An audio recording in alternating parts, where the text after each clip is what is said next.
Bonjour et merci de me retrouver pour cette émission où je reçois des personnalités qui comptent dans le christianisme.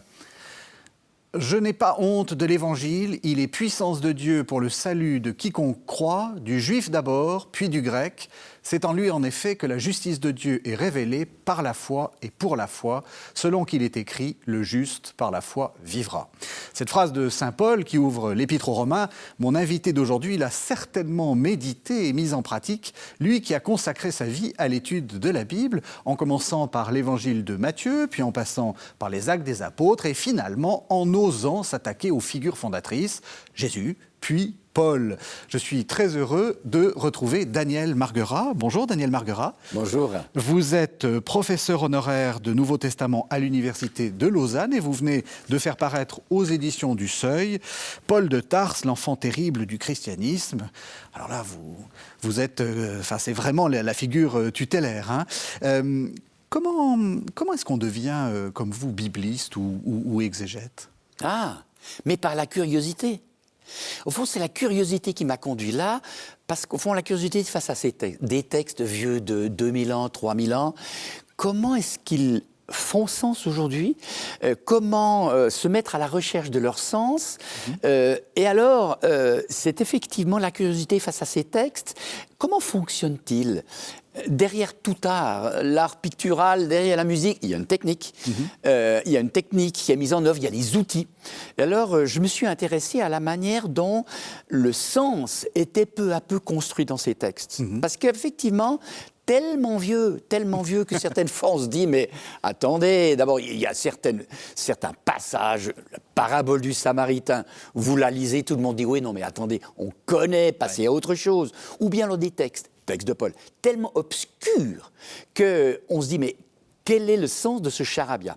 Alors voilà, j'ai au fond voulu essayer de franchir la distance qui nous sépare de ces textes ou trimillénaires, pour pouvoir dégager la signification. Au fond, si vous voulez, l'exégète, c'est celui qui prépare le terrain en voyant de quelle manière se construit le sens dans les textes et qui va préparer le terrain pour les prédicateurs, pour les prêtres, pour les pasteurs, pour les croyants qui lisent le texte biblique et qui ont besoin d'en retirer une parole qui devient une vérité pour aujourd'hui.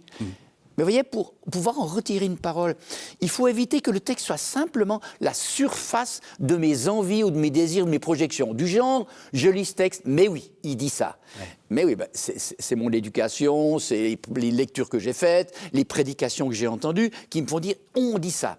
Puis l'exégèse, il dit, stop, vous êtes sûr ? Vous êtes sûr qu'il y a cette signification-là qui, effectivement, depuis des siècles peut-être circule ? Allons voir de plus près. C'est ça le métier d'exégète. Allons voir de plus près. Allons voir de plus près, allons voir quels sont les outils qui ont été utilisés par les auteurs de ces textes, et puis allons voir d'un peu plus près l'histoire dont ils sont nés, parce que ce sont des textes qui sont des fragments d'histoire, qui sont épais d'une histoire, mais qui nous échappent, parce qu'elle est vieille. Et donc, c'est vrai, il y a un effort à faire. Et puis l'exégète, il l'aide à faire cet effort pour retrouver la vie dont sont nés ces textes. Justement, comment est-ce que vous êtes petit à petit devenu exégète ? Est-ce qu'il y a eu des maîtres ? Est-ce qu'il y a des méthodes particulières qui vous ont attiré ? Comment est-ce que vous êtes arrivé à devenir Daniel Marguerat ? Alors oui, mon premier maître était Pierre Benard, exégète à Lausanne, là où j'ai fait mes études, exégète du Nouveau Testament. Et c'est un homme qui m'a beaucoup inspiré parce que, d'une part, c'était un homme d'une précision et d'une rigueur. Alors quand, dans les études de théologie, j'arrivais, après avoir travaillé 2 heures, 3 heures, 4 heures, 5 heures sur un texte, et puis que je ressortais 2-3 choses dont j'étais très fier et que j'avais lues dans les commentaires, Pierre Benard me regardait, petit silence, et il me dit « Et vous, qu'est-ce que vous en pensez ?» C'est la question qui tue. oui, bien sûr. Alors, donc, voilà, donc il nous poussait toujours à sortir une opinion, à faire un choix parmi les discours sur le texte. Alors, c'était sa très grande rigueur. Puis ensuite, c'était un homme d'une humilité totale. D'une totale humilité, pas seulement dans sa personne, mais face au texte. Parce qu'il disait toujours, l'exégète, c'est celui qui dit je ne sais pas a priori ce que va me dire ce texte. Et à plus forte raison, je ne sais pas a priori comment il va devenir une vérité dans ma vie, une révélation dans ma vie. Alors ça, c'était effectivement mon maître qui m'a appris ce qu'on appelle la lecture historique ou la lecture historico-critique. Et puis, j'en ai peu à peu gagné un second, si j'ose dire, c'est Jean Delorme. Jean Delorme, de l'Université catholique de Lyon. Jean Delorme qui était le grand maître, qui a été un grand maître de la sémiotique française. Et au fond, Jean Delorme m'a appris non pas la lecture historique que j'avais appris avec Pierre Bonnard, mais il m'a appris à lire le texte comme un tissu, comme une tapisserie, en interrogeant sur le rôle des mots. C'est lui qui, de manière fascinante, mettait en œuvre ce mantra, oui, ce mantra de Roland Barthes, le grand linguiste, pour lequel, au fond, tout fait sens dans le texte. Même les plus petits détails. Et puis justement et surtout, les plus petits détails dans le texte font sens. Alors, c'est vrai que j'ai trouvé ça fascinant, parce que la lecture historique, peut-être un peu trop rapidement, c'est un peu une fenêtre qui donne accès à l'événement. Alors un peu trop rapidement, on passe sur ce qu'on appelle les détails anecdotiques. Et j'ai beaucoup appris de Jean Delorme qui disait, mais non, on s'arrête sur ces détails parce que c'est par ces détails que se construit le sens. Vous savez, quand Jésus parle, il parle parfois à ses amis dans la maison, il parle parfois à la synagogue, il parle parfois au bord de la mer avec une immense foule. Mais on sait très bien qu'on parle pas, on dit pas la même chose à ses amis dans l'intimité de la maison, dans la synagogue ou bien à une grande foule. Et qu'au fond, déjà le lieu a une importance décisive. Et donc, par Jean Delorme, je me suis initié à la sémiotique française et puis j'ai passé alors à un autre type de lecture qui m'est apparu nettement plus adapté et plus efficace et plus fécond dans la lecture de textes bibliques, c'est l'étude narrative. C'est quoi ? Quelle est la différence ? C'est une analyse largement littéraire, mais quels sont les points les plus importants de cette analyse-là ? Alors, moi, je vais vous étonner, mais en tant que père de 2 filles, puis grand-père de 4 petits-enfants, je leur ai toujours raconté des histoires. Ah oui. Je racontais des histoires quand j'étais pasteur, j'étais très, très, très pied. Le petit moment au début de la soirée, quand j'étais libre, je leur racontais une histoire. Alors, j'ai commencé à en lire, je me suis vite ennuyé, je leur ai inventé des histoires. Et comme grand-père et mes petits-enfants, j'ai fait la même chose. Et c'est là, au fond, que j'ai perçu qu'en fait, une histoire demande un travail et qu'il y a des outils qu'on utilise. On peut être un bon conteur ou un mauvais conteur. Et puis, il se trouve qu'en 1992, j'ai eu une année sabbatique après avoir été doyen de ma faculté de théologie. Et je suis allé à Berkeley, en Californie, parce que là venait de naître ce qui était le narrative criticism, l'analyse narrative, avec une grande figure, Robert Alter, qui avait écrit un livre, L'art du récit biblique, parce que là, Robert Alter, qui est un érudit juif, c'est pas un théologien, c'est un érudit juif. Et c'est le premier à avoir dit, non mais attendez les intellectuels. Parce que comme intellectuel, on pense toujours que la voie suprême de la communication, la voie la plus intelligente, c'est le discours. Ce que font les intellectuels, c'est d'ailleurs ce que nous sommes en train de faire. Bon, c'est le discours. Tandis que les histoires, c'est bon pour les gamins. Ou bien les gens pas trop doués intellectuellement. Hein. Et puis, c'était le premier à dire absolument pas. Il y a un art du raconter qui est aussi subtil, aussi sophistiqué que l'art de parler en tant qu'orateur. Mais évidemment, de son éducation juive, il sait très bien qu'Israël a vécu de se raconter son histoire. Et il y a non seulement un art de raconter, mais que c'est en racontant une histoire que l'on dote peu à peu ses destinataires d'une identité, parce qu'ils entrent dans l'histoire. Ils deviennent participants, membres de cette longue histoire de Dieu avec son peuple Israël, et ensuite de Jésus avec ses disciples. Et donc c'était le premier que j'ai entendu à un niveau académique dire « mais arrêtez de mépriser l'histoire, le raconter, parce que le croire,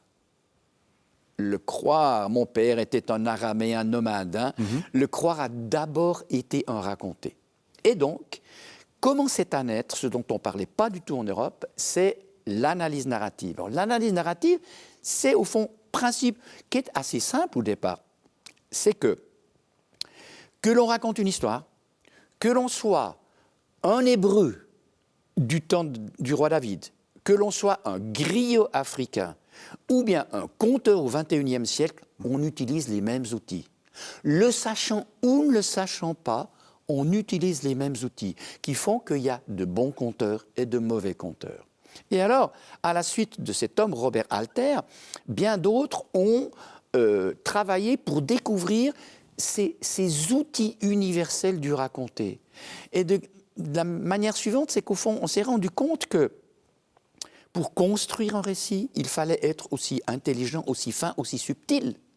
Les évangélistes sont des conteurs extrêmement subtils que pour construire un discours, et Paul fut effectivement un constructeur très subtil du discours. Et donc ils ont recherché quels étaient les outils du raconter, comment on construit une intrigue, comment on introduit des personnages, comment on gère le temps, comment on gère l'espace, etc. Et au fond, c'est construit une méthode qu'on a appelée l'analyse narrative, venant d'une science qui est la narratologie. Et cette méthode, effectivement, avec quelques amis, j'ai eu la chance de pouvoir l'introduire dans la culture francophone, car c'était essentiellement, au fond, au départ, un produit américain. Est-ce qu'il n'y a pas eu une sorte d'erreur ou d'incompréhension? Parce qu'on avait l'impression que vous vous intéressiez beaucoup à la littérature, au côté, et que finalement c'était au détriment de l'histoire. Est-ce qu'il faut opposer analyse narrative et historico-critique? Certainement pas. Certainement pas.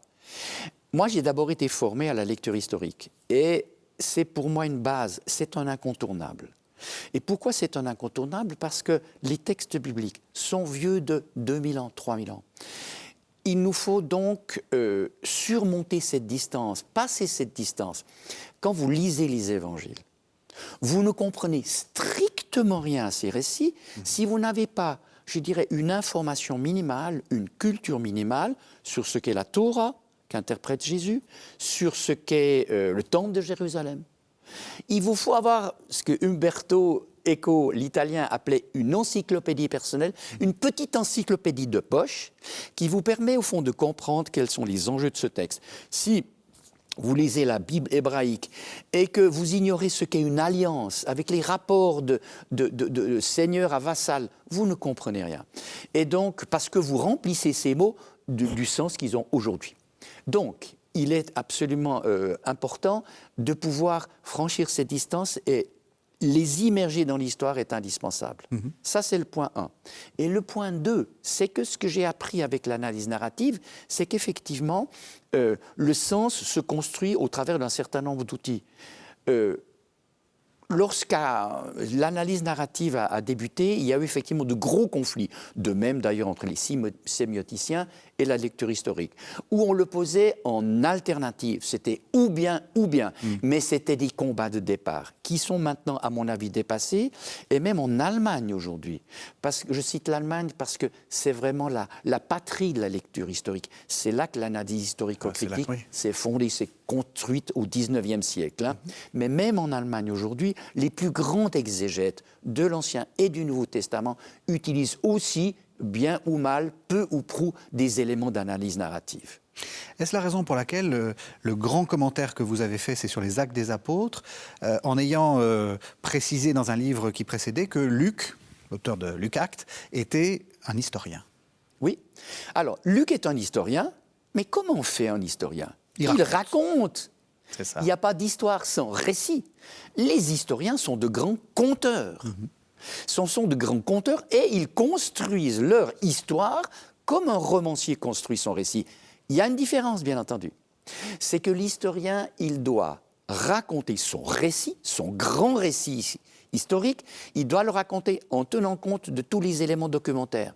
C'est-à-dire que tout ce qu'il avance devrait être, en principe, parce qu'il y a de bons et de mauvais historiens, devrait être vérifié au niveau documentaire. Le romancier, lui, n'a pas besoin de le faire. Le romancier, il a le droit et la liberté de l'imagination. Il va déployer son imaginaire avec, je dirais, en tenant compte plus ou moins du contexte historique dans lequel il situe son récit, mais il est libre. L'historien pas. Donc au fond, l'historien, il est assigné à un double mandat. Premièrement, de vérifier l'état documentaire pour pouvoir assurer la fiabilité de tout ce qu'il avance. Et puis deux, c'est de composer un récit. Et c'est là qu'il est un narrateur.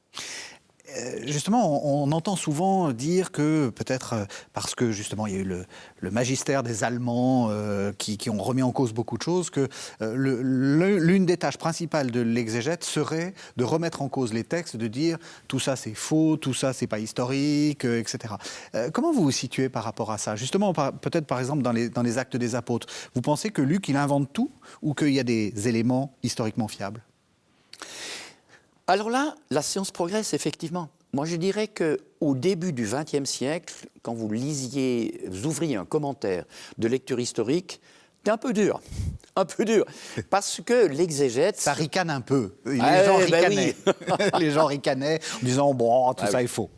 Parce que tout d'un coup, effectivement, l'exégète se permettait de déclarer ça, c'est historique, et ça l'est pas. Au nom d'études qu'il avait faites, et puis d'études qui peuvent être révisées. Et d'ailleurs, pour les Actes des Apôtres, je me suis battu justement contre le déni qu'on a opposé à Luc. Oui. En se disant, Luc a été peut-être disciple de Paul, mais tellement mauvais, tellement peu fiable, qu'on lit un roman. On est revenu complètement aujourd'hui sur ce déni, sur la fiabilité du récit de Luc. Alors, Luc est un historien. Mais il écrit dans les années 80. On est une génération après Paul. Effectivement, Luc, il est un historien qui écrit à distance. Il écrit à distance. Si on avait attaché un journaliste au pas de Napoléon, eh bien, le récit qu'il aurait fait était complètement différent du récit qu'on peut faire 20 ans, 30 ans, 100 ans après, où avec la distance, on peut évaluer. Oui. Avec la distance, on peut dire, attendez, ça, c'était un geste, mais absolument décisif, qui a eu une importance politique énorme. Et puis ça, à quoi Napoléon accordait une très très grande importance, ça c'est complètement perdu, n'est-ce pas? J'entends la distance de l'histoire. C'est la distance qui fait l'historien. Absolument. Hein? Il peut évaluer à partir du temps qui a passé. Eh bien, Luc, c'est comme ça.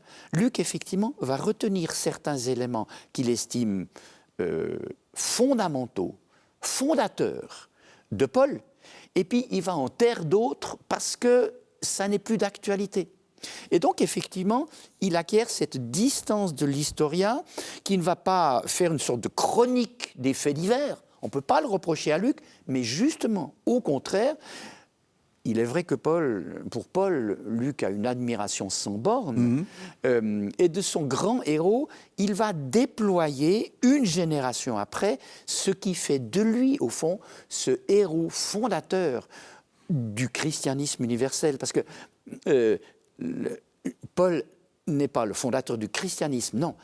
Mais c'est Paul qui s'est trouvé à ce moment clé où le christianisme est devenu une religion universelle. Et pour ça, effectivement, Luc a une admiration intense.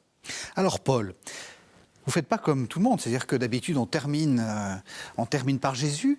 Vous commencez par écrire une vie de Jésus et vous continuez par une vie de Paul. Est-ce que c'est parce que, on l'a bien compris, Lausanne, protestant, parce qu'en fait le vrai maître, celui qui est presque le plus redoutable, c'est Paul. Vous êtes fin là dans vos questions. Non mais écoutez, j'ai commencé effectivement par Jésus parce que j'ai toujours été fasciné par la figure de Jésus de Nazareth. 3 ans à peine d'activité publique et l'immense aventure spirituelle qui a bouleversé l'histoire de l'humanité. Et moi, ma fascination pour Jésus, c'est mais qu'est-ce qui s'est passé dans ce temps si bref? Bien. Pour Paul, c'est différent, parce qu'en fait, après une année après qu'a paru mon livre sur Jésus, ce sont les éditions du Seuil qui sont venues me chercher. J'aurais pas osé tout seul, Ils sont venus me chercher en me disant, c'était le début 2020, est-ce que vous nous écririez pas un Paul comme vous avez écrit le Jésus? J'ai quand même hésité. Oui, j'ai hésité. J'ai hésité de nombreuses semaines. Ouais. Et puis, au fond, je me suis dit, non, le défi, je ne vais pas le manquer, parce que pour moi, de fait, Paul est un sujet plus difficile. Alors, il y a 2 raisons à cela, vous savez. La raison, c'est que les écrits de Paul sont d'une densité. Ce sont des noix à décortiquer. Et il y a une densité qui fait qu'il est plus difficile, effectivement, de pouvoir exposer, puis de pouvoir exposer simplement, je ne dis pas devenir simpliste, mais pouvoir expliquer simplement la complexité des écrits de Paul, c'est plus difficile. La seconde raison, c'est que on peut dire que sur Jésus de Nazareth, une certaine stabilisation de la recherche s'est produite sur la judaïté de Jésus. Tout le monde est aujourd'hui d'accord. C'est récent. Hein. Oui, c'est très récent. Tout le monde est aujourd'hui d'accord. Et donc, il y a un certain calme qui s'est établi dans la recherche. Pas sur Paul, c'est le brasier encore. C'est la grosse bagarre parmi les exégètes. Et donc, c'est plus difficile dans ce maquis des lectures, et des lectures qui sont quand même saturé idéologiquement, confessionnellement, c'est plus difficile, encore une fois, non pas de produire un livre scientifique, parce que j'ai écrit de nombreux articles, j'ai dirigé des programmes de recherche, mais mon but, ça a été, c'est pourquoi le livre paraît aux éditions du Seuil, d'offrir une découverte de Paul qui soit accessible à tout le monde. J'entends, non, c'est pas Paul pour les nuls, il faut avoir quand même une petite culture biblique, mais j'entends, c'est un livre qui est destiné aux théologiens et aussi aux non-théologiens. Et donc voilà, la difficulté était plus élevée. Je reviens quand même sur cette question avec le protestantisme. Pour que les auditeurs catholiques comprennent bien, c'est vraiment très important, Paul, pour les protestants. Alors, et dis donc, qu'est-ce que ça représente ? Alors, donc, historiquement, la réforme est née d'un homme, Martin Luther, qui s'est mis à relire attentivement Paul et les psaumes, qui à l'époque n'étaient pratiquement jamais lus dans le texte. Oui. Il revient à Paul et les psaumes, et effectivement, la découverte de Martin Luther, c'est que l'humain, l'homme et la femme, sont accueillis gratuitement. C'est cette parole de l'Épître aux Romains que vous avez citée par cœur, je vous félicite, au début de l'émission. C'est ça. Hein ? L'Évangile est une puissance de Dieu pour le salut de quiconque croit, le juif d'abord, puis le grec. Et au fond, Martin Luther redécouvre la gratuité du salut. Mais saint Augustin l'avait dit. Mais bon, c'est le 5e siècle, c'était un peu oublié. Voilà. Et donc, il redécouvre ça. Et donc, du coup, dans la Réforme, les écrits de Paul ont pris une importance, on peut le dire, fondatrice. Et depuis la Réforme protestante, au fond, protestants et catholiques ne lisent pas le même Paul. Pourquoi ? Pour les protestants, Paul, il est vraiment surplombé par la doctrine de la justification par la foi. Moi, dans mon travail, mais je ne suis pas seul, j'ai découvert qu'en réalité, le fil rouge, le cœur brûlant de la pensée de Paul, ce n'est pas la justification par la foi, c'est la théologie de la croix. C'est sa lecture de la croix, c'est sa lecture de la croix dont la doctrine de la justification par la foi est une conséquence fondamentale, mais c'est une conséquence.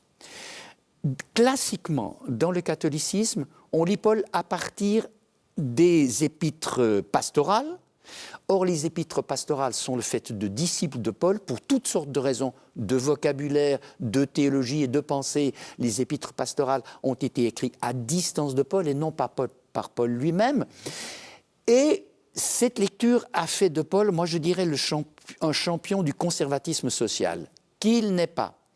Donc, protestants et catholiques ont lu deux Pauls différents. Alors moi, au fond, j'essaye effectivement de revenir à Paul, à son texte, à sa vie, pour essayer de montrer l'actualité de cette pensée, en dehors, je dirais, des durcissements dogmatiques dont sa lecture était l'objet. Oui, je trouve que c'est le grand acquis de ce livre. Je rappelle le titre, Paul de Tarse, l'enfant terrible du christianisme, aux éditions du Seuil. Vous faites une vie de Paul, en fait. Et c'est d'autant plus compliqué que, justement, on manque quasiment tout. On n'a que des lettres dont il faut reconstruire les circonstances. Et c'est un peu comme si je vous envoyais une carte postale et que 100 ans après, on se dit, tiens, Régis Burnet était à Paris, a écrit à Daniel Marguerat « Bon baiser de Paris », et on construit toute une histoire. Vous n'avez que ça. Vous n'avez que le texte, vous n'avez pas les circonstances. Oui et non. Alors oui et non. Parce qu'il y a deux sources documentaires. Il y a les Actes des Apôtres. Bon, à lire, encore une fois, puisqu'elles sont écrites à distance, à lire avec un esprit critique, mais il y a de très très nombreux éléments qui sont fiables historiquement. Qui sont fiables, c'est important que vous le disiez. Nous ne connaîtrions rien de la vie de Paul s'il n'y avait pas les Actes. Hein. Oui. Soyons clairs. Même les exégètes, vous savez, il y a des exégètes qui sont au début, premier chapitre, très très sévères sur les Actes des Apôtres. Et en fait, quand ils se mettent à reconstruire la vie de Paul, ils utilisent largement les Actes, mais bien entendu. Ils la pillent. Ils la pillent allègrement. Allègrement. Voilà. Et puis il y a les épîtres de Paul, mais il est vrai que sur sa vie, Paul est un taiseux. Il ne se répand pas sur sa vie et sur sa spiritualité individuelle. Il lâche quelques bribes et alors il faut effectivement recouper les deux. Ça, c'est vrai. Mais quand vous dites j'ai écrit une vie de Paul, oui et non. Parce que si mon livre a une originalité, c'est celle-ci. Jusqu'à présent, en tout cas en français, on trouve ou bien des historiens qui écrivent une vie de Paul. Et là, effectivement, ils se heurtent à la difficulté que vous dites, et il faut effectivement composer par la fiction pour reconstituer une biographie. Et il y a d'excellentes biographies, comme celle, par exemple, qu'a écrit Marie-Françoise Bazelès. Mais c'est au travail d'historien. Il y a d'un autre côté des exégètes, des théologiens qui écrivent, qui rendent compte de la pensée de Paul. L'originalité de mon livre, c'est de croiser. Oui. C'est de croiser la vie et la pensée. Parce que quand Paul se met en colère, quand il est tendre, quand il devient suppliant, quand il devient professoral, au fond, qu'est-ce qui s'est passé dans sa vie et qui le conduit à se manifester de cette manière? Parce qu'en fait, moi, alors c'est une conviction, derrière tout grand homme littéraire, derrière tout grand théologien, il y a un homme qui peine, qui souffre, qui se bat, qui se réjouit. La pensée, elle se nourrit de la vie. Et la vie, elle est informée de ce que l'on pense. Donc, c'est au creuset de sa vie, au creuset d'une vie très tourmentée, très très tourmentée, que la pensée de Paul s'est construite. Et alors, l'originalité de mon livre, c'est au fond de se dire, qu'est-ce qui l'a conduit à se manifester, parfois d'une manière outrancièrement violente, parfois d'une manière extrêmement tendre, d'autres fois de manière doctorale. Au fond, qu'est-ce qui s'est passé? Qu'est-ce qui s'est passé dans sa vie? Qu'est-ce qui s'est passé dans sa relation à ses communautés? Alors, attention, je précise, je ne fais pas de la psychologie de bazar, non. Mais je suis convaincu, encore une fois, que ces écrits s'éclairent par la vie. Et ce que j'essaye de montrer dans ce livre, c'est que justement, ces écrits de Paul, qui paraissent opaques, tellement ils sont denses et serrés, ils s'éclairent. Ils s'éclairent et ils deviennent transparents grâce à la reconstruction de cette vie qui les a fait naître. Le sous-titre que vous avez donné, hein, L'enfant terrible du christianisme, pour vous, c'est la clé. C'est un peu le sale gosse, ou peut-être le passionné. Il y a quelque chose de passionné. Oui. Enfin, pour vous, c'est la clé, c'est une des clés. Oui. Alors, il y a quelque chose de passionné. Et qui ne s'embarrasse pas des bonnes manières, enfin, ou des hiérarchies. Oui, parce que Paul a écrit ses épîtres pour répondre à des questions ou à des crises qui éclataient dans ses communautés. Et Paul, lui, il saisit toujours l'enjeu. Il ne va jamais régler de manière claire en disant une règle morale, faites ci et pas ça, point. Oui. Jamais. Il va remonter toujours à l'identité. Qu'est-ce que, par le Christ, Dieu a fait de vous? Et c'est toujours en remontant à l'identité que Paul va se prononcer. Et pour lui, effectivement, l'enjeu, c'est un enjeu crucial. C'est un enjeu vital du point de vue de la foi chrétienne. Alors, mais vous savez, Paul a été déjà de son vivant l'apôtre le plus adulé et le plus détesté. Parce qu'effectivement, il intervient avec une passion, mais la passion, ce n'est pas du tout la passion qui vise à écraser ceux qui sont autour de lui ou ses destinataires, non. C'est la passion de celui qui dit, mais est-ce que vous vous représentez que derrière des problèmes apparemment anodin, il y en a un qui, du point de vue moral, est un peu le borderline. Il y en a d'autres qui, avant l'Eucharistie, mangent uniquement avec ceux qui lui ressemblent, avec les riches et pas avec les pauvres, etc. Ces problèmes qu'on aurait réglés de manière pragmatique, lui, avec passion, il dit, mais vous êtes devenu une nouvelle créature. Vous êtes devenu une nouvelle créature. Vous ne pouvez pas passer à côté de ça. Et donc, il va remonter au cœur de l'identité chrétienne. Et pour ça, je trouve que c'est absolument fondamental dans la diversité du christianisme qui est la nôtre aujourd'hui. On ne va pas trancher contre l'un et avec l'autre. Mais il s'agit de revenir à notre identité commune, ce que le Christ a fait de nous. Eh bien, Paul, c'est cet homme au cœur brûlant. Et je voudrais qu'on revienne sur ce que vous avez dit tout à l'heure, en disant que le centre, c'est plutôt la crucifixion et pas la grâce, avec cette conviction que on est tous crucifiés avec Jésus. Enfin, c'est ça le cœur brûlant, comme vous dites. Oui. On est tous crucifiés avec Jésus, c'est sa lecture du baptême en Romains 6. Oui. Ne savez-vous pas que vous avez été ensevelis avec le Christ pour renaître à une vie nouvelle? Ça veut dire effectivement que à la croix, le Christ, il n'est plus rien.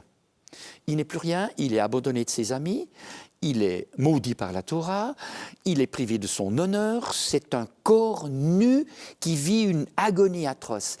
Et au fond, cet homme-là qui n'est plus rien, Dieu se reconnaît en lui, Dieu reconnaît sa vérité dans le silence de la croix. Pour Paul, la croix, c'est au fond l'emblème de ce que nous devenons devant Dieu, à savoir, Dieu ne va pas demander quels sont nos capitaux religieux, quelle est notre ethnie, quelle est notre richesse, quelle est notre histoire, quelle est notre piété. Dieu nous accueille comme il a accueilli son fils mis à nu, devenu plus rien. C'est ça sa lecture de la croix. Mais c'est sidérant, c'est vertigineux, moi je dirais. Et c'est parce que Paul lit la croix comme ça, mais il la lit à partir de Pâques, bien entendu. Oui. Paul n'est pas un entrepreneur de pompes funèbres. C'est pas ça. Non, c'est à partir de Pâques qu'il dit, mais... Parce que Pâques, c'est le oui de Dieu. C'est la lumière divine sur ce corps disloqué. Et il dit, mais parce que Dieu se reconnaît dans ce corps abandonné, que vous aussi, vous n'avez pas besoin d'exhiber quoi que ce soit, de construire quoi que ce soit, de prouver quoi que ce soit pour être accueilli par Dieu. Et c'est là que la conséquence immédiate va être la justification par la foi, c'est-à-dire la confiance dans ce oui de Dieu à celui qui n'a pas besoin de prouver quoi que ce soit devant lui. La foi étant la confiance, la relation de confiance. Ce n'est pas le catéchisme. Alors absolument, il faudrait d'ailleurs dans le Nouveau Testament biffer le mot foi et le remplacer par le mot confiance. Non, je veux dire, aujourd'hui, si on vous dit vous avez la foi, ça veut dire est-ce que vous avez une opinion religieuse sur l'existence de Dieu? C'est pas du tout ça dans le Nouveau Testament. C'est est-ce que vous avez confiance dans cette parole-là que vous lisez l'Évangile? Et c'est pourquoi, effectivement, derrière foi, il nous faut tout de suite entendre confiance. Ça, c'est de la bonne exégèse. Bravo. Ça veut donc dire quand même, parce que on a pas mal de téléspectateurs protestants qui ont été un peu inquiets, ça veut donc dire quand même que Luther lit bien quand il dit qu'on est justifié par la foi et que la grâce, c'est un concept central. C'est-à-dire que de ce que vous venez de dire, découle le fait que finalement le boulot est fait par, si je puis me permettre, est fait par Jésus. On n'a plus à se sauver nous-mêmes par nos bonnes actions. Vous le résumez bien, effectivement. Donc, la justification par la foi est une conséquence immédiate de la lecture que Paul fait de la croix. Et pourquoi je dis que c'est une conséquence et que le fil rouge, c'est plutôt la lecture de la croix? Eh bien, si vous lisez la première lettre aux Thessaloniciens ou bien les deux lettres aux Corinthiens, qui sont quand même extrêmement importantes dans la pensée de Paul, le thème de la justification par la foi n'apparaît pas. Oui. Vous le trouvez dans Galates, vous le trouvez dans Romains et vous le trouvez dans Philippiens. Ça veut dire que... Par contre, dans ces épîtres que j'ai cités, la lecture de la croix, elle est fondamentale. Donc effectivement, de sa lecture de la croix, Paul va tirer, et Martin Luther l'a bien perçu, la prééminence de la grâce, le fait que nous sommes inconditionnellement accueillis par la grâce de Dieu. Cette lecture est tout à fait importante. Oui. Mais là, au fond, si vous voulez, ou dans l'histoire de l'exégèse, des lecteurs catholiques ont pu dire « Non, mais attendez, la justification par la foi, c'est une partie des épîtres de Paul et pas une autre partie. » Ils avaient raison. Il faut ajouter que c'est une conséquence indispensable de la lecture de la croix. Vous venez de le dire, et c'est ça que j'ai trouvé aussi intéressant dans votre livre, c'est que on prend souvent Paul comme une sorte de théologien systématique et en disant, ben voilà, il a une sorte de pensée qui est coordonnée, parfaitement bien claire. Vous montrez que chaque communauté, finalement, c'est une ambiance différente, c'est une histoire différente, et c'est presque un ton différent. Il y a ceux qui l'aiment pas trop, et puis il y a ces petits chouchous. Alors là, les Philippiens, ils sont trop sympas. Vous montrez bien qu'il y a chaque épître nous plonge dans un univers différent, et donc dans une histoire différente. Vous avez entièrement raison. Chaque lettre de Paul a sa couleur, a sa tonalité, a ses thématiques théologiques, tout à fait, même si ce cœur de la lecture de la croix demeure. Oui, bien sûr. Mais effectivement, la remarque que vous faites va effectivement plus loin, parce qu'en fait, on s'est posé la question de savoir quelle était la cohérence de la théologie de Paul. Il y a quelques exégètes qui ont conclu, à tort à mon avis, que Paul intervenait au coup par coup, selon le contexte, et qu'il n'y avait strictement aucune cohérence. Si, il y a bien cette cohérence que j'ai dite. Mais effectivement, la pensée de Paul, c'est une pensée qui se construit. Et qui se construit au cours des 8 à 9 années la période sur lesquelles a lieu la rédaction de ces lettres, depuis l'an 50, la première Thessaloniciens, jusqu'à ces dernières lettres qui, à mon avis, ce sont plutôt les lettres aux Philippiens et à Philémon qui sont les dernières. Mais il y a effectivement une évolution qui se produit, qui amène des déplacements, qui amène effectivement des tonalités différentes. Mais je prends un exemple. Dans la lettre aux Galates, Paul est furax. Pas content. Hein. Ah, pas content du pas tout. Content. Et il a effectivement une lecture, notamment du passé d'Israël, qui est une lecture extrêmement dure. Oui. Il dit, mais dans la descendance d'Isaac, il y a dans la descendance d'Abraham, il y a Isaac et Ismaël. Eh bien, ceux qui croient au Christ sont les descendants. Par Isaac, ce sont les descendants de la liberté. Descendance par Sarah et descendance par Agar, c'est la servitude. Et du coup, Israël, il est rangé du côté de la servitude. Il fallait oser. Paul n'y va pas de main morte, il fallait oser. Là, il y a un excès. Il fallait bien montrer effectivement que la descendance du Christ, c'est une descendance qui ne rompt pas avec le judaïsme. C'est ça qu'il veut montrer. Paul n'est pas un renégat du judaïsme. C'est très important Paul de le rappeler. Paul ne coupe pas avec le judaïsme. Non. Pour lui, l'histoire de Dieu avec son peuple Israël, elle passe par le Christ et par le judéo-christianisme. Mais après avoir dit ça, et de manière forte, Paul, au fond, se déplace un peu, il fait juste un pas en arrière. Et le pas en arrière, il va le faire dans l'Épître aux Romains, qui vient 4 ans après la rédaction de la lettre aux Galates, et ce sont les chapitres 9 à 11 où Paul s'interroge sur le destin d'Israël en disant, mais la majorité d'Israël ne suit pas le Christ. La majorité d'Israël estime que le Christ n'est aucunement le Messie qui lui est promis. Est-ce que ça veut dire que Dieu a abandonné son peuple? Est-ce que ça veut dire que les promesses de Dieu faites à Abraham sont caduques, sont obsolètes? Et ce n'est pas une question théologique, c'est un drame. Et Paul le dit d'emblée, je souffre de cela. Et il va, en Romains 9 à 11, déployer cette argumentation qui va aboutir au fameux mystère de Romains 11, à savoir, à la fin, tout Israël sera sauvé. C'est cette espèce d'horizon magnifique. Tout Israël sera sauvé, au fond, parce que Dieu est Dieu. Et que Dieu ne peut pas renier la promesse de grâce et la bénédiction faite à son peuple. C'est magnifique qu'est-ce qu'il veut dire, d'intensité, de dramatique théologique. Mais là, on s'aperçoit que si on était resté au Paul de Galate, c'est vraiment un Paul qui claque la porte à Israël, et il faut lire Romains. Et donc, au fond, il y a des déplacements, il y a des changements.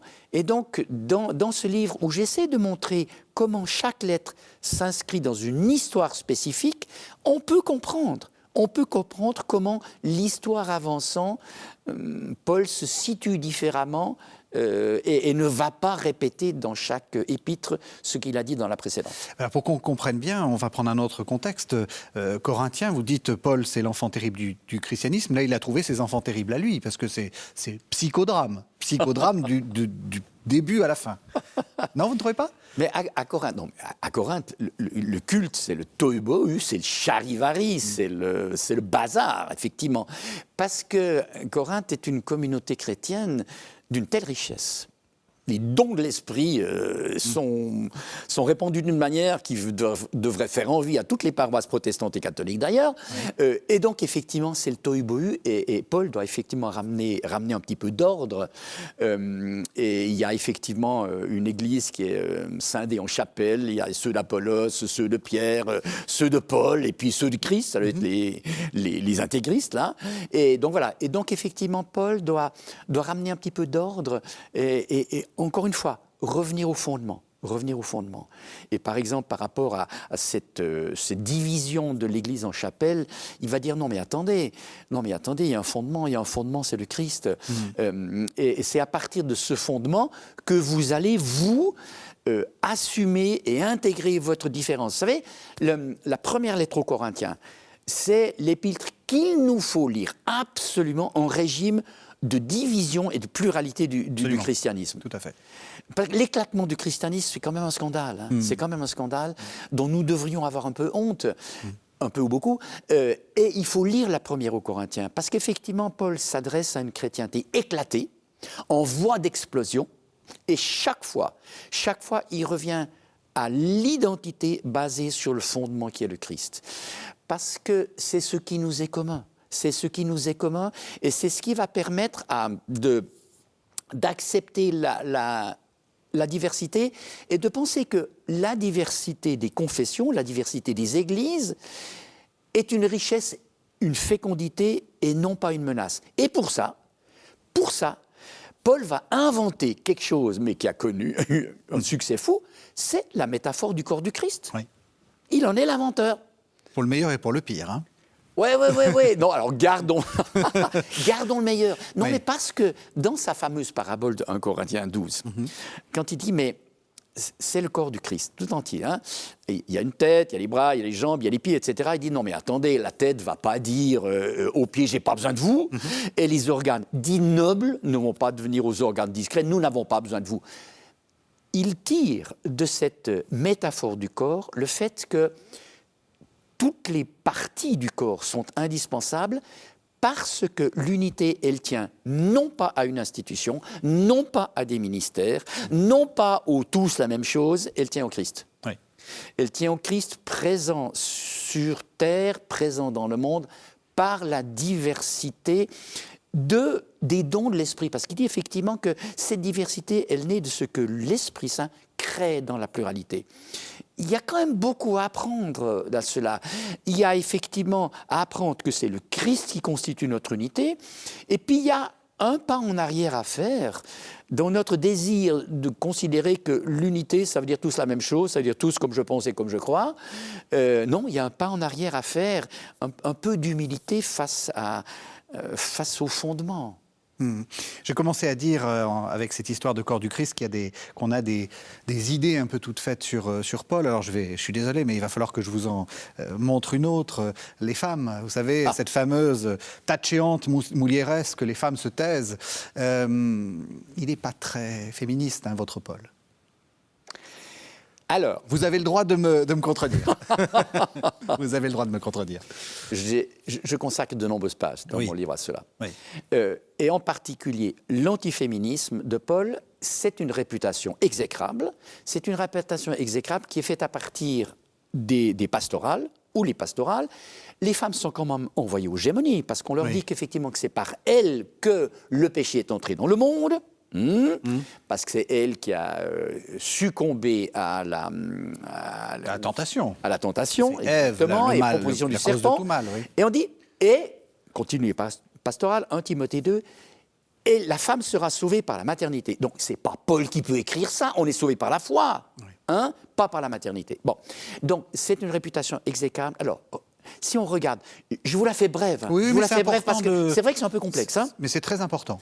Mais ce qui se passe à Corinthe, justement, c'est que les femmes ont très bien entendu ce que disait Paul. Et qu'est-ce qu'il dit Paul ? Il n'y a plus ni juif ni grec, il n'y a plus ni esclave ni homme libre, il n'y a plus ni homme ni femme. Qu'est-ce qu'il veut dire ? C'est que devant Dieu, par le baptême, chacun est d'égale valeur, d'égale qualité. Comme je disais tout à l'heure, Dieu accueille inconditionnellement chacun qui lui fait confiance, c'est-à-dire qui a foi dans le Christ, quelle que soit son origine, son histoire, son statut social ou son sexe. Et il fallait le dire, et il fallait le faire dans une société terriblement discriminée, hein. La juive comme la gréco-romaine. Donc les femmes, elles ont très bien entendu. Et alors, il se trouve qu'à la suite de ça, Paul crée des communautés mixtes. C'est un novum, hein. C'est une nouveauté dans le monde gréco-romain. Une communauté mixte où hommes et femmes participent au culte et à égalité de valeurs religieuses. Et donc, dans le culte de Corinthe, les femmes prient et prophétisent. Mais vous m'avez bien entendu, oui. Les femmes prient et prophétisent dans le culte. Donc au milieu d'une communauté où il y a des hommes. Au milieu d'une communauté où il y a des hommes, où des hommes aussi prient et prophétisent. prophétisent. Mais il y a une différenciation, c'est qu'effectivement les femmes de Corinthe, comme toutes les femmes mariées dans l'Antiquité, portent un voile. C'est le signe de la femme mariée. Et certaines sont devenues des ultra-pauliniennes. Elles posent le voile en disant « En Christ, devant Dieu, si nous sommes égaux par le baptême, ça se montre. » Et elles posent le voile. Et Paul, effectivement, là, va intervenir. Et il va intervenir, au fond, pour rappeler que l'égalité de valeur n'est pas l'uniformité. Et qu'on vit dans un monde où il y a une différenciation sexuée. Au fond, il y a une différenciation des genres qui n'est pas écrasée ou détruite par l'égalité de valeur. Donc, Paul, il est très emprunté. Et d'ailleurs, quand on lit 1 Corinthiens 11, on se rend compte c'est pas la meilleure de ses argumentations. Il est embarrassé. Pourquoi ? Il ne va pas renier ce qu'il a dit, c'est l'égalité en valeur, qui va être concrétisée par l'égalité d'intervention dans la célébration cultuelle. Il ne peut pas renier ça, il ne veut pas renier ça. Mais en même temps, parce qu'il est dépassé sur sa gauche par des femmes radicales, il doit mettre une limite. Il doit mettre une limite parce que Dieu est un Dieu d'ordre. Alors, il ne va pas dire, bon, ça suffit maintenant, les femmes, vous rentrez à la maison. Ça, excusez-moi, c'est les pastorales. C'est ce qu'on va faire les pastorales, bien après. Pas ça. Il dit pas, taisez-vous, ne priez plus, ne prophétisez plus, pas du tout. Non. Mais il dit effectivement, Paul va dire, la différenciation sexuelle demeure. On vit dans le monde, on vit dans la société. Mais l'égalité de valeur, devant Dieu, elle demeure. Et donc, c'est une ligne de crête. Et c'est une ligne de crête qui l'exposait à être mal compris, et c'est ce qui lui est arrivé. C'est ce qui lui est arrivé. Et donc, d'une certaine façon, les pastorales sont une sorte de correctif presque posthume, enfin certainement même posthume, à Paul. C'est-à-dire ils l'ont mal compris et ils corrigent. Ils l'ont mal compris, exactement, mais parce que, de mon point de vue, la protestation, la revendication des femmes corinthiennes ne s'est pas tue, elle s'est au contraire aggravée, et que derrière les pastorales, alors, les exégètes reconnaissent avec raison une spiritualité qui est une spiritualité ascétique, de retrait du monde, et où les femmes refusent le mariage. Il est vrai aussi que la sexualité dans l'Antiquité, la femme était livrée souvent à la brutalité sexuelle de l'homme. Et au fond que des femmes, encore une fois, poursuivant cette rébellion corinthienne, ont décidé effectivement de se retirer du monde et de se retirer du mariage. Et là, les pastorales rappellent que l'humanité est créée dans cette différenciation sexuelle. Mais elles le font avec une brutalité que Paul n'a pas. En les reconduisant à la maison, je refuse que la femme domine l'homme et qu'elle enseigne, alors que dans les communautés fondées par Paul, la femme qui prophétise est une femme enseignante. Et du coup, c'est vrai que le bâillon est posé sur la femme et pour des siècles. On arrive à la toute fin de l'émission, donc une dernière question peut-être où il faut répondre un peu rapidement. Après avoir terminé l'écriture de Paul de Tarse, l'enfant terrible du christianisme aux éditions du Seuil, Daniel Marquerat, qu'est-ce que vous retenez de votre livre ? Quelle est la chose qui vous a le plus surpris ou à laquelle vous tenez le plus ? Alors, ce à quoi je tiens le plus, c'est l'enfant terrible. Pourquoi ? Parce qu'au fond, pour moi, Paul n'est pas l'homme du passé. Paul a imaginé a mis en place, mais aussi a rêvé une chrétienté dans laquelle hommes et femmes sont égaux en valeur, dans laquelle on se reconnaît, une chrétienté dans laquelle la diversité des dons est reconnue comme une richesse et pas comme une menace, une chrétienté dans laquelle le christianisme reconnaît sa dette immense à l'égard du judaïsme, mais ça, c'est devant nous, c'est pas derrière. Il faut encore la réaliser. Il faut encore la réaliser en plénitude. Donc, au fond, moi, ce que je retiens, et j'espère que le lecteur, la lectrice vont retenir de ça, c'est que Paul, il est devant nous. C'est au fond la pensée de notre avenir, et non pas des vieilleries du 1er siècle. Paul de Tarse, l'enfant terrible du christianisme aux éditions du Seuil. Merci beaucoup, Daniel Marguerat. Merci à vous. Merci de nous avoir suivis. Vous savez que vous pouvez retrouver cette émission sur le site internet de KTO, www.ktotv.com, et la regarder autant de fois que vous le souhaitez. On se retrouve la semaine prochaine.